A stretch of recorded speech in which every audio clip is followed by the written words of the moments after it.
सगळ्यांचं स्वागत करतो।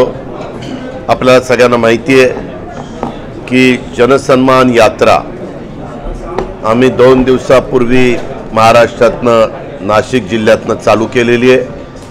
आज आजचा 3रा दिवस आहे आणि त्या निमित्तानं यात्रेतनं जात असताना यात्रेचा जो आमचा मार्ग आहे तिथून जात असताना जी काही आपली श्रद्धास्थानं आहेत त्या ठिकाणी जाऊन तिथं नतमस्तक व्हायचं, आशीर्वाद मागायचे आणि पुढे जायचं। त्याच उद्देशाने आम्ही सकाळी साईबाबाच्या चरणी वंदन करण्याच्या करता, त्यांचे आशीर्वाद घेण्याच्या करता इथं आलेलो आहोत।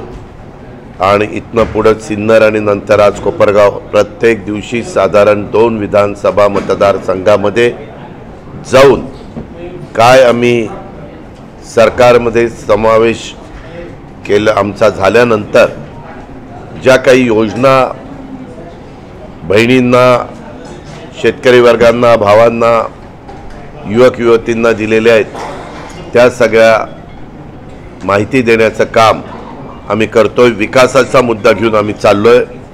गरिबी कमी करण्याच्या दृष्टिकोनातनं आम्ही ह्या योजना दिलेल्या आहेत आणि हे सगळं समजून सांगत असताना अतिशय उत्साह आम्हाला सगळीकडे पाहायला आजपर्यंत तरी मिळालेला आहे। खूप चांगला प्रतिसाद आमच्या मायमाऊली आणि भगिनी वर्ग देत आहेत, आमचे सगळे बाकीचे पण सहकारी देत आहेत। पाऊस काही ठिकाणी असतो, काही ठिकाणी नसतो, परंतु जरी असं वातावरण असलं तरी आम्हाला ठराविक काळामध्ये ही जनसन्मान यात्रा पूर्ण करायची आहे आणि ते पूर्ण करत असताना अशा प्रकारे वेगवेगळ्या तीर्थक्षेत्राला पण भेटी द्यायच्यात आणि आशीर्वाद मागायचा आहे की सगळ्यांचं भलं व्हावं। काय नाही, आशीर्वाद हेच किंवा सगळ्यांचं चांगलं, तुझ्या सकट सगळ्यांचं चांगलं व्हावं आशीर्वाद मागितलं।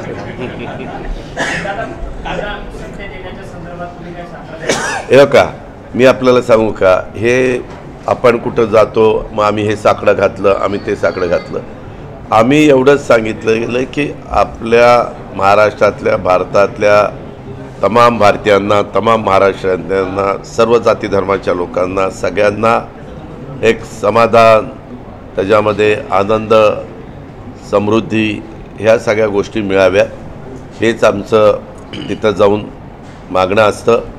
साकडं जरी घातलं तरी शेवटी मतदार राजा हा प्रमुख आहे। मतदार राजाच्या मनात जे असतं तेच घडत असतं, त्याच्यामुळे त्यांच्यापर्यंत पोहोचण्याचं काम आम्ही करतोय आणि पुढे जातोय।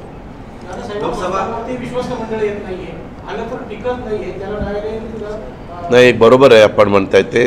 हायकोर्टात, सुप्रीम कोर्टामध्ये काही केसेस चाललेल्या असल्यामुळे ह्या घटना घडलेल्या आहेत, परंतु मला जी माहिती मिळाली आत्ता ज्यांच्यावर जबाबदारी राज्य सरकारने सोपवलेली आहे ते मुळातच आपल्या नगर जिल्ह्यातले पारनेर तालुक्यातले आहेत आणि एक जण माझ्या अकोले तालुक्यातले नगर जिल्ह्यातलेच आहेत। चांगल्या पद्धतीनं त्यांचं लक्ष आहे।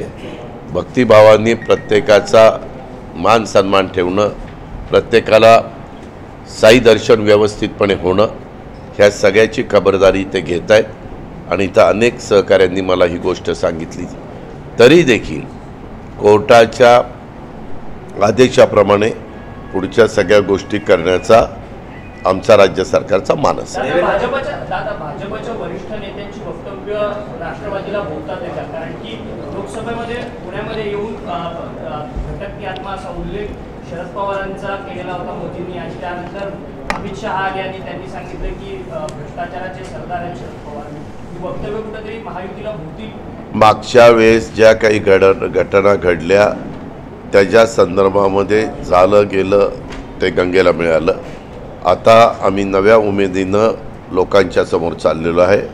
मी स्वतः तरी ठाम ठरवलेलं आहे की हे सगळं होत असताना आपण फक्त विकासाचं बोलायचं, आपण फक्त ज्या अर्थसंकल्प विचारपूर्वक आम्ही मायमाऊली आणि भगिनी वर्गाच्या करता किंवा युवक युवतीच्या करता किंवा शेतकरी वर्गाच्या करता, ह्या समाजातल्या घटकाच्या करता दिलेला आहे, गरिबांच्या करता दिलेला आहे, ह्याची कशी व्यवस्थित अंमलबजावणी होईल ह्याकडं मी जास्त लक्ष देणार आहे.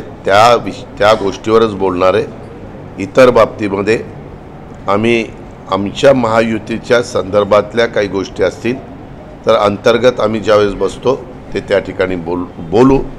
त्याच्याबद्दल असं पब्लिकली बोलवायचं काही कारण नाही. धन्यवाद. मंत्रालयाजवळचा एक भूखंड मंत्रालयाजवळचा एक भूखंड खासगी संस्थेला दिलेला आहे. वित्त विभागाला त्याला तरी पण देण्यात आलेला आहे. आपल्याला एक सांगू का, मी अनेक वर्ष 10 वर्षापेक्षा जास्त काळ वित्त विभाग बघतोय. वित्त विभाग कुठलाही भूखंड किंवा कुठलीही गोष्ट देत असताना वित्त विभागाचा म्हणणं तर तिथं येणारच. वित्त विभागाने त्यांची भूमिका तिथं मांडायची असते.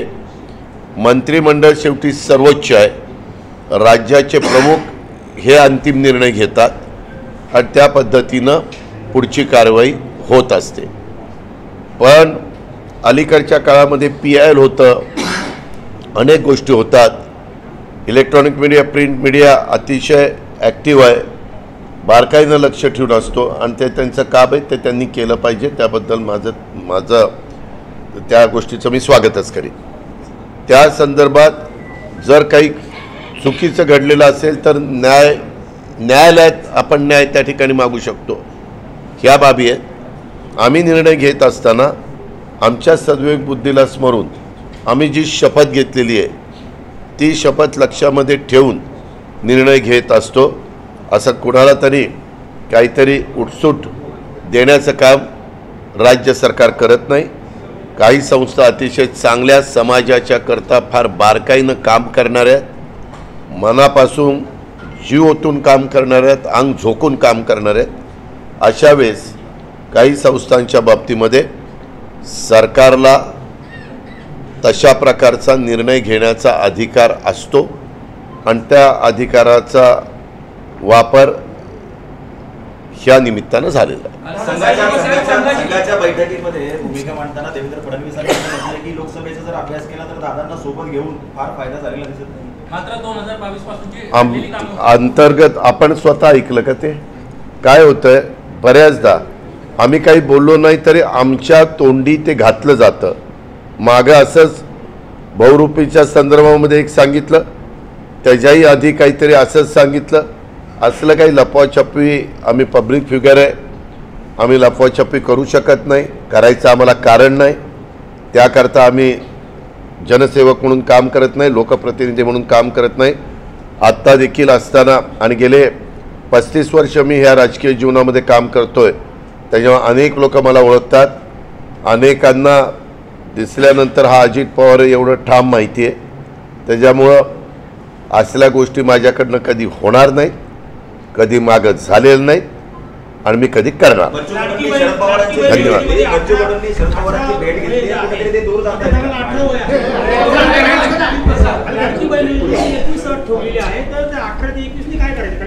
18 ते 21 मुलगी जन्माला आल्यानंतर लखपती करण्याचं काम आम्ही त्या मुलीच्या बाबतीमध्ये करतो. ती जन्माला आल्यानंतर ती 18 वर्षाची होती, त्यावेळेस तिला 1,01,000 रुपये मिळतात. त्याच्यानंतर ती शिक्षण घेत असते. ती शिक्षण घेत असल्यामुळं तिला आता आम्ही शिक्षणाच्या बाबतीत पण मोफत शिक्षण देतोय.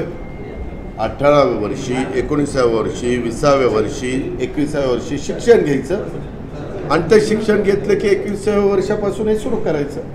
म्हणजे त्या 4 वर्षात तिनं कॉलेजचं शिक्षण घ्यायचं. काय तिला डॉक्टर, इंजिनियर जो काही कोर्स असेल तो तिनं करावा. त्याकरता सरकार मदत करतं आहे. या आपल्या शिवशाहू फुले आंबेडकरांच्या महाराष्ट्रामध्ये जन्माला आलेल्या प्रत्येक मुलीला जन्माला आल्यापासून 65 वयापर्यंत सरकारचं त्यांच्याकडं लक्ष आहे. त्यांना आम्ही सबल करतोय, त्यांना आम्ही सक्षम करतोय आणि त्या पद्धतीनं आम्ही निर्णय घेतलेले आहेत. 65च्या नंतर काय करायचं हाही प्रश्न तुम्ही विचारालच, तुमच्या मनात तो घोळतोय. त्याबद्दल वयोश्री योजना आम्ही आणलेली आहे. त्या योजनेचा फायदा त्यांना घ्यायचा. या योजना गरीब वर्गाकरता आहे. समाजातल्या हाही वर्गाला वर काढायचं, पुढं आणायचं काम आमचं आहे आणि विकासाचं काम आमचं आहे ते आम्ही करतो. धन्यवाद. एकच शासनाची एकच योजनेचा फायदा मिळेल. हो मग काय आता काही 50